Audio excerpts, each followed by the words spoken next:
से यारानापुर। यहाँ रहते थे 3 जिगरी दोस्त, राय स्टार, ज्ञान भाई और एक प्यारी सी लड़की पायल जो राय स्टार की गर्लफ्रेंड थी। तीनों ने मिलकर एक छोटा सा लेकिन दिल से बना हुआ ढाबा खोला था। नाम था दोस्ती की मिसाल। हर दिन ढाबा ग्राहकों से भरा रहता। गांव वाले कहते थे ये सिर्फ खाना नहीं, ये तो दोस्ती का स्वाद है। ग्राहक हंसते हुए, खाना खाते हुए, दोस्त मिलकर सर्व कर रहे हैं। सब कुछ एकदम परफेक्ट चल रहा था। लेकिन एक दिन अंधेरा छा गया। गांव में एक बदमाश आया। नाम था टुंग टुंग सहू। पहली नजर में ही उसकी नीयत पयाल पर खराब हो गई। एक दिन जब पयाल बाजार जा रही थी तभी टुंग टुंग ने उसे रोका और कहा, पयाल मैं तुमसे कुछ कहना चाहता हूँ। पायल, बोलो क्या बात है? टुंग टुंग, मैं तुमसे बहुत प्यार करता हूँ और शादी भी करना चाहता हूँ। क्या तुम मेरी गर्लफ्रेंड बनोगी? पायल और साफ जवाब में, सॉरी लेकिन मेरा पहले से ही बॉयफ्रेंड है और उसका नाम है राय स्टार। हम एक दूसरे को बहुत पसंद करते हैं। टुंग टुंग सहूर का दिल टूट गया, लेकिन उसकी सोच जहरीली थी। वो बड़बड़ाता है, अगर पायल मेरी नहीं हुई तो मैं उसे किसी और की भी नहीं बनने दूंगा।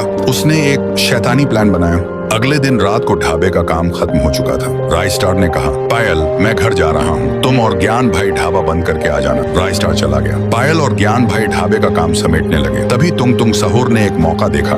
उसने ढाबे से बिरयानी का ऑर्डर दिया। ज्ञान भाई बोला, पायल तुम ढाबे का ध्यान रखना, मैं ये ऑर्डर डिलीवर करके आता हूँ। जैसे ही ज्ञान भाई निकले, टुंग टुंग अपने 2 गुंडों के साथ ढाबे में घुस आया। पायल बोली, ढाबा बंद हो चुका है, कल आइए। टुंग टुंग बोला, हमें तो कुछ और चाहिए। और अचानक उसने पायल के सिर पर वार कर दिया। पायल जमीन पर गिर पड़ी। फिर उन दरिंदों ने उसके साथ घिनौना काम किया। पायल चिल्ला रही थी, मुझे छोड़ दो, लेकिन उन्होंने एक न सुनी। फिर उसे वहीं अधमरा छोड़कर चले गए। पायल की मौत हो चुकी थी। कुछ देर बाद ज्ञान भाई लौटे। उन्होंने पायल को देखा, वो जमीन पर पड़ी थी, उसकी सांसें थम चुकी थी। ज्ञान भाई ने तुरंत राय स्टार को फोन किया। राय स्टार अपनी बाइक लेकर तूफान की तरह ढाबे पर पहुंचा। पायल की लाश देखकर उसका खून खोल उठा। वो चीखा, सीसीटीवी देखो, फुटेज में सब कुछ साफ था। टुंग टुंग सहूर और उसके गुंडे ही कातिल थे। अब राय स्टार और ज्ञान भाई ने उठाया बदले का हथियार। दोनों निकल पड़े टुंग टुंग के इलाके की ओर। टुंग टुंग तैयार था। उसने कई गुंडे बुला लिए थे, लेकिन उसे क्या पता था कि दोस्ती का जुनून किसी भी फौज पर भारी होता है। मुझे पता था तू आएगा, इसीलिए पहले से तेरे लिए तैयारी कर रखी है। ज्ञान भाई बोला, आज तेरा और तेरे गुंडों का हिसाब होगा। फिर एक भयानक लड़ाई शुरू हुई। धुआं, चिल्लाहटें, गोलियों की आवाजें, हर तरफ तबाही थी। और जब धुआं छटा तो राय स्टार और ज्ञान भाई तख्त पर बैठे थे।